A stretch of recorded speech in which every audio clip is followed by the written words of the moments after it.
ভাই, আমার এক প্লেট ভাত দেন।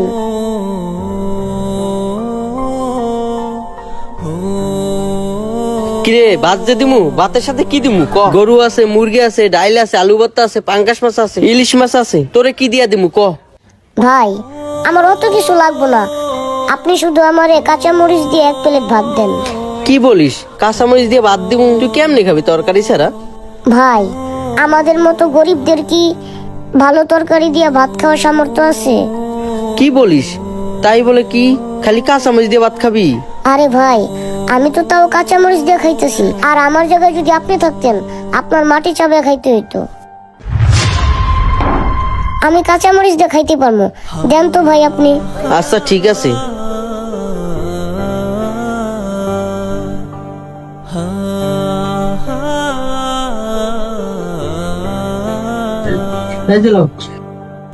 শোন, আর কিছু যদি লাগে আমাকে বলিস।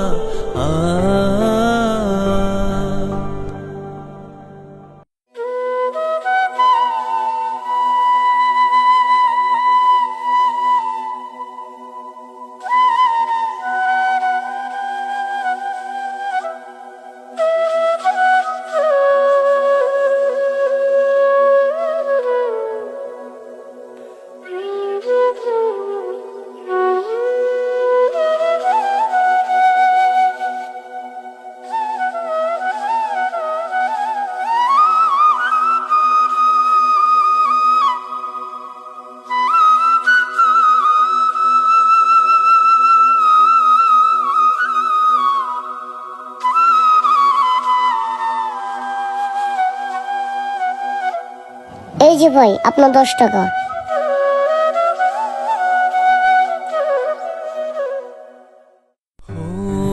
এ রিয়াজ, এদিকে আয়।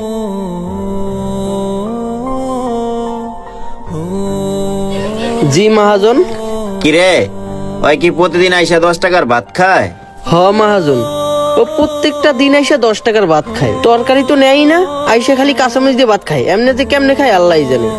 বুঝলাম না, ও প্রতিদিন আইসা 10 টাকার ভাত খায় কাঁচামরিচ দিয়া, বিষয়টা তো আমার দেখতে হয়। আচ্ছা তুই একটা কাজ কর, ক্যাশের দিকে খেয়াল রাখিস, আমি একটু আসি। আচ্ছা ঠিক আছে মহাজন।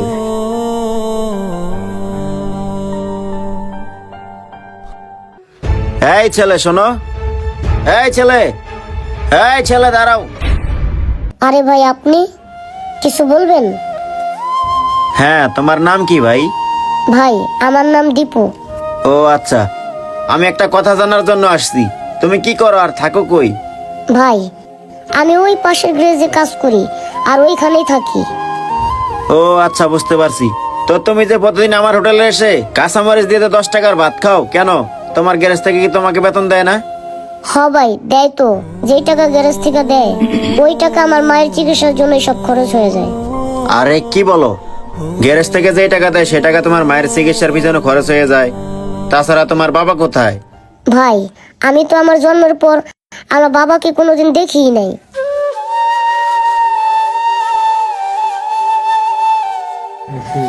মায়ের মুখে শুনছি আমার বাবা নাকি আমাকে ছোট রেখে মারা গেছে। আহারে, কি কষ্টই না তোমার জীবনে। আচ্ছা, আমি যদি তোমাকে একটা কথা বলি, তুমি কি আমার কথাটা রাখবা? আচ্ছা ভাই, কি বলবেন বলেন। আচ্ছা, তুমি যেই গ্যারেজে কাজ করো ওইখান থেকে ছুটি হয় কখন? এই তো ভাইয়া, সকাল 8টা থেকে বিকাল 5টা পর্যন্ত, তারপরে আমার ছুটি। আচ্ছা, তোমাকে একটা কথা বলি শোনো, তোমার গ্যারেজ ছুটি হওয়ার পরে তুমি কি আমার হোটেলে এসে কাজ করবা? তুমি যদি আমার হোটেলে কাজ করো তাহলে তোমাকে টাকাও দিব, আবার 3 বেলা খেতেও দিব। ভাইয়া, আপনার কথা তো শুনলাম, কিন্তু আমি যে কোনো হোটেলের কাজ জানি না, তাহলে আমি আপনার হোটেলে যাইয়া কি কাজ করব? আরে তেমন কিছু না, এই ধরো কাস্টমার খাবার চাইলে খাবার দিবা, আবার মাঝে মধ্যে একটু জকটক ভরাই দিবা, এতটুকুই। ঠিক আছে ভাইয়া, আমি আপনার কথা মতো কাজ করব, কিন্তু একটা শর্ত আছে ভাইয়া। প্রতি সপ্তাহে আমার একবার করে ছুটি দিতে হইব, পারবেন? প্রতি সপ্তাহে একদিন করে ছুটি দিতে হবে, কিন্তু কেন? ভাইয়া, আমার মা তো হাসপাতালে ভর্তি, প্রতি সপ্তাহে একবার করে যাইয়া আমার মারে দেখতে হয়, তাই তো আপনার কাছে ছুটি চাইছিলাম। আচ্ছা ঠিক আছে, তুমি তাহলে আমার হোটেলে কাজ করো, আর যেদিন তুমি তোমার মাকে দেখতে যাবা সেদিন তুমি আমাকে বলবা, আমি তোমার আসা যাওয়ার খরচ আর তোমার মায়ের জন্য কিছু ওষুধপাতি কিনে দিব। সত্যি বলতেছেন ভাইয়া? ঠিক আছে ভাইয়া, আমি কালকে থেকে ছুটির পরে আপনার হোটেলে এসে কাজ করব। আজকে আমি যাই, আমার দেরি হয়ে যাইতেছে। আচ্ছা ঠিক আছে। এই নাও, এখানে কিছু টাকা আছে, এই টাকাটা তুমি রাখো।